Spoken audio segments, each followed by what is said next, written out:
Hej, pomaly s tým čučákom. Viete, aké to je ťažko sem dostať? Pomaly, more, dievčale.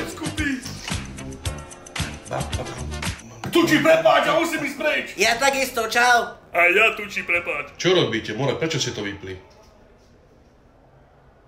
Čo čumíte na mňa? Máte nejaké prekvapenie pre mňa? Zatvoríš si oči? Jeb na to, Tuči, čau. Chlapci, kam idete? Vieš, kto som? Neviem. Mikuláš Černák osobne.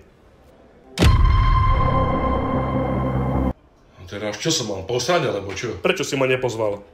O mne sa film natáča. Mám teda dole. A čo teraz, čo? Aj moja mamka tiež hrala vo filme. Ružové sny. Il poštár Izabel, i telegram ozánel. Poznáš tu? A teraz čo mám zo seba robiť, akože? Čo si taký dramatický, však? Treba ti ísť na hajzel, čo máš, oné?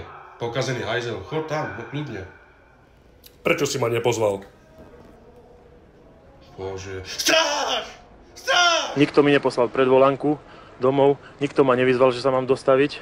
Ste v poriadku, pán Černák? Ale no tak veď, ja som poškodený. On mi tu ruší moju party. Tá sa práve skončila, ty cigoš! Čo to má znamenať tie balóny?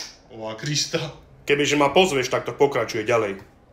Poď, postav sa a poďme sa prejsť do lesa. Kam ma chceš zobrať? Nepýtaj sa, on splní tú tvoju veľkú riť a chod! Stať,